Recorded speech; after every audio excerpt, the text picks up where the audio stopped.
Hello and congratulations on getting access to this video course, and I'm going to walk you through how to create a profitable authority blog. So this is video number 1, which is the introduction and getting started. Now, before we jump right in, I want to jump in and talk about mindset because I want to make sure that you're in the right mindset before we get started. Because I'm a big believer that if you're in the right mindset, you'll be able to implement everything at a faster and more accurate pace. So what I found over the years is that too many blog owners fail because they focus on the misconception or the belief that if you have the right tools or you have the software tools or the WordPress platform or the right blogging platform, then you'll succeed. But the reality is that really, it's not about the blogging platform. It's not about the software tools or any of that. What really it's about is figuring out what your strategy is if your niche that you're going to go into is going to be profitable or not. That's really what it's all about. So the secret is to start with a niche that you are truly an authority in. So this video course is all about that, how to find your niche, but how to make sure that you're in fact the authority. And we're going to put things through a test, and you'll see several tests in the beginning to make sure that is true. Plus, in addition to that, you want to make sure, of course, that it is profitable, that you have enough products to sell, and that you can increase your revenue stream. So what I want to do now is give you a quick overview of what's inside this video course. So you know exactly what to expect, and then of course you'll be able to see all the pieces of the puzzle, and then you'll be able to implement them at a faster rate. So this of course is video number 1. Video number 2 is find a profitable niche. So we're going to do some brainstorming. And video number 3, we're going to do the longevity test to make sure that that niche can last a long time, for decades, literally. And video number 4, we're going to talk about the authority test to make sure that you are indeed the authority. How do you know? We'll ask some questions that you can answer. We'll put you through some tests to make sure that is the case. And of course, number 5 is going to be the competition test to make sure that you have enough competition.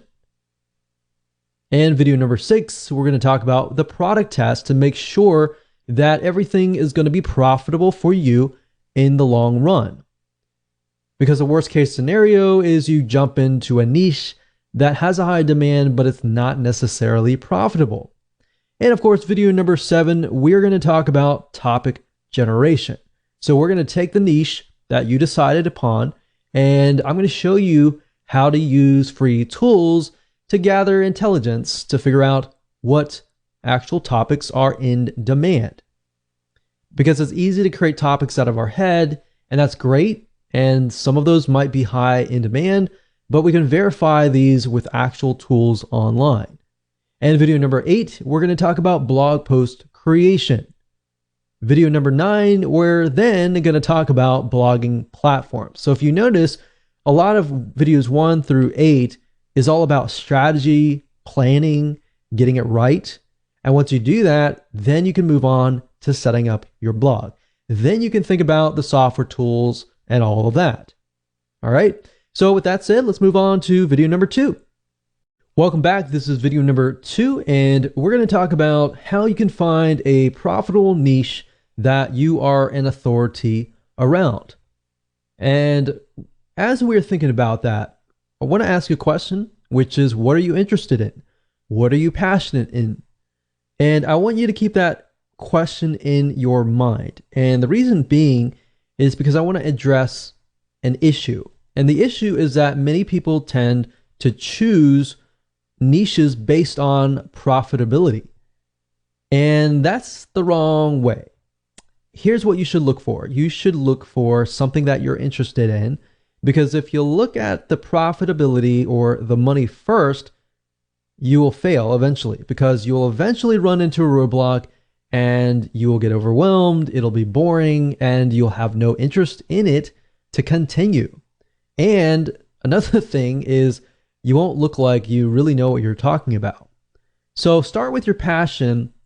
And the great thing about that is that people will trust you. They will begin to see that you're passionate about it. Have you ever been to maybe a blog or a webinar or something of other, and you have noticed that the speaker is not passionate whatsoever? They just feel like they're there because they're there. Does that really make you want to trust them? If they are not really passionate, that you can tell that they don't really know what they're talking about, but they're just trying to get by. That probably turns you off, right? Well, same goes here. You don't want to portray that in any way. What I'm trying to get here is that you want to portray yourself as the expert. And to do that, you need to be passionate about the niche.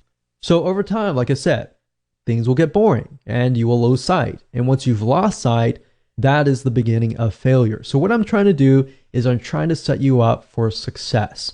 Now, here's an example here. A while ago, I considered a niche called scrapbooking.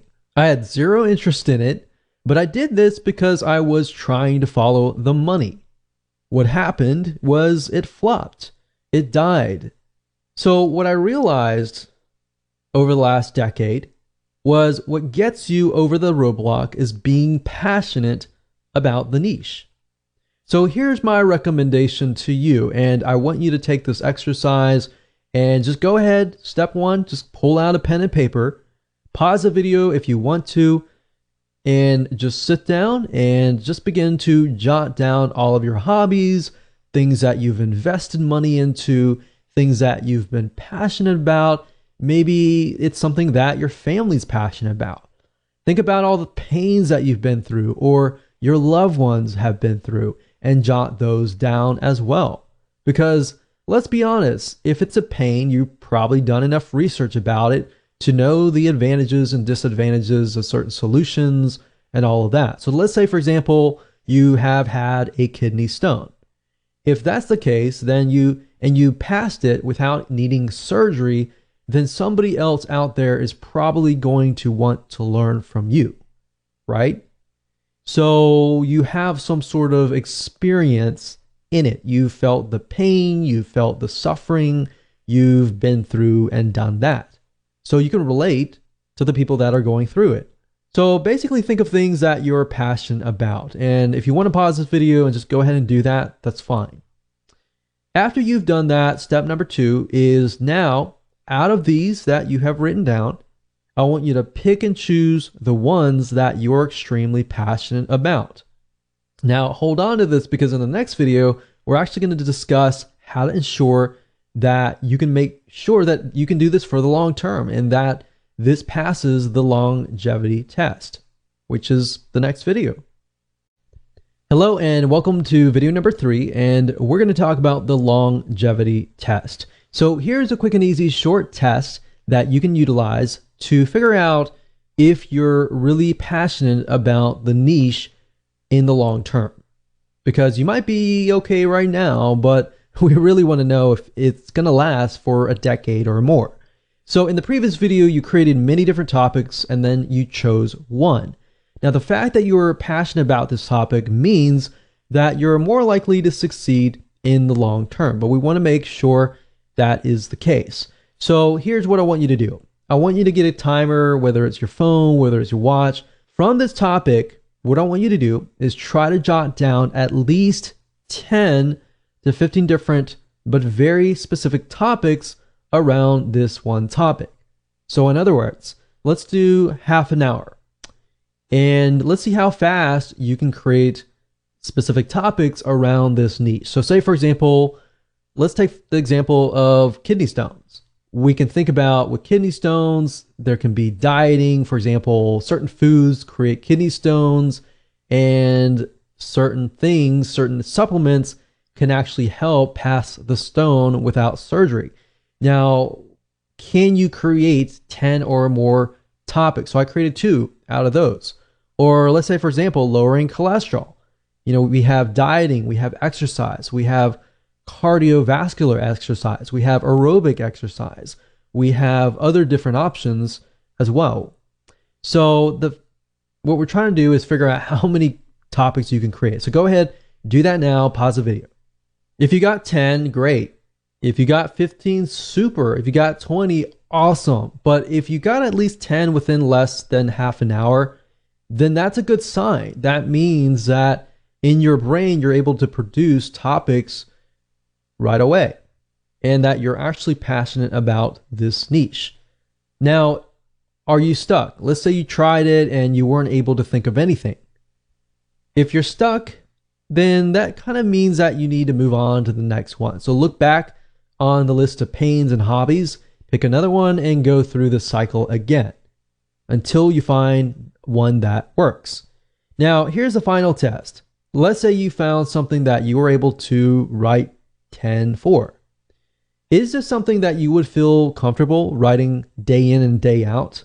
Is this something that you're willing to get educated about and increase your knowledge about, read books about from other experts, talk to other people about, surround yourself with people who enjoy this topic, and would you be happy with all of that?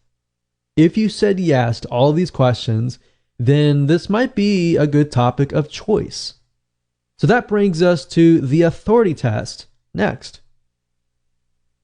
Hello and welcome back to video number 4. This is the authority test. When it comes to being authority, you always want to be one step or one level ahead of your audience. What do I mean by that? I mean, if your audience are newbies, you want to make sure that you are at least in the intermediate level. Or if your audience are intermediates, then you need to make sure that you are an expert in that niche. And the reason being is because you need to be several steps ahead to ensure that you answer their questions. In other words, you need to make sure that you can gain their trust by providing value, and that way they understand that you have been through what they are going through right now. Because if you're going through what they're going through right now, they might see you as the same level as them. They don't really see you as the authority. They see you as maybe somebody who's a friend or somebody who understands what they're going through, but not yet has encountered the future. See what I mean by that? You have encountered the future, and therefore you can give them advice and tips to help them. So people want to know essentially if you are ahead of them, because basically the reality is if you do not know what you're talking about, people can see right through you. They won't trust you, and in the end, they will not buy from you. Because at the end of the day, people buy from people that they like and trust. So trust is a bigger, major factor here. So that's really what this whole formula is all about, is how can we get people to trust you? And ethically and rightfully so, if you know the niche, you know the advice and the tips, and you've lived it, then you're more likely to be able to connect. And by connecting, you understand their struggles. You see where if you find something that's just profitable and you're relying purely on somebody to write the content for you, so you're missing that emotional connection. So at the end of the day, if you think about it, people buy for emotion. They don't buy for logic. They justify their purchases with logic. All right. So with that said, if you're one step ahead of everybody else, great. If you're not, it might be something to think about. With that said, let's move on to video number 5. Hello and welcome to video number 5, and this is the competition test. So the big misconception is that there's too much competition. Oh no, this is not a good niche to go into. If anything, that is actually far from the truth. Having a good amount of competition means that there is a buying market. Why? Because typically what this means is the competition has paved the way, they have educated the market, and they've placed products out there. If the market doesn't really know what the products are all about, your competition actually has to educate the market before people actually will buy them.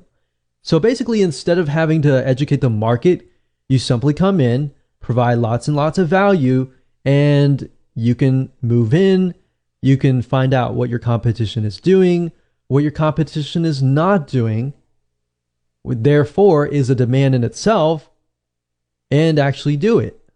So let me go ahead and show you how to find competing blogs, spy on them to do the necessary competitive intelligence.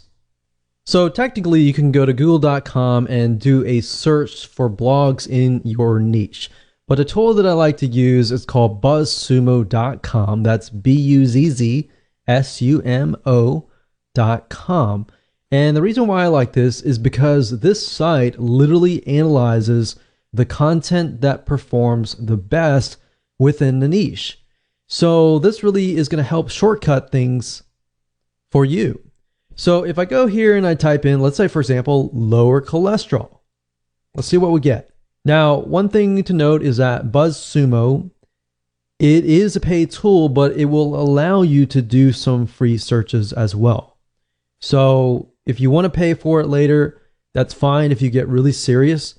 But for now, as starting out, you don't really need to pay for it. So if I type this in, you can see these are some blogs or websites that are actually getting a lot of engagement. And what you're trying to figure out is what are they doing to get that kind of engagement? So they have Facebook engagement, LinkedIn shares, Twitter shares, Pinterest shares. So obviously they definitely have social media. So what I want you to do is just jot down what do you see that they are doing that you could be doing. So let's just take a quick look at these sites and see what they're all about. And by doing so here, this is a good way to figure out topics as well, which we'll talk about later on. But let's just take a look at the sites and see what they are doing. So if we go here, it's theheartysoul.com, and we can see they have different sections, one for food, one for body, one for lifestyle, and it's just these three categories, and then they have subcategories within each. So for example, food, when it comes to lowering cholesterol, there's breakfast, there's snacks, there's entrees, there's salads, there's quick and easy meals, there's sides, there's desserts, beverages, specific diet, brands to avoid, herbs, spices, and more. So you could even jot these down if you wanted to and categorize them. And if we scroll down, we can see that this article here talks about statins don't lower cholesterol. So statins is something that it's a drug that people use to lower their cholesterol. But it's saying in this study that it increases cancer and memory loss risk. So obviously this is a very controversial type article, and that's what they're doing to get all these likes and shares and more. Now, if we go to the other blogs and just take a look at how their site is laid out. So they have a topics. It looks like they have very, very general. It's not necessarily related to health, but they do have one section related to health. But this looks like it's just an article. But you can see the length of the article is actually quite long. It's a good, decent size article, maybe about 700.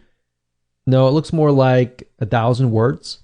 But nowadays, your articles and your blog posts can actually get to the length of 1,500 to 1,000 words per blog post. And of course, if you have videos, that's good too, to get people to actually stay. So we can see that these sites don't really focus just on cholesterol, but they focus on the overall arching view of health.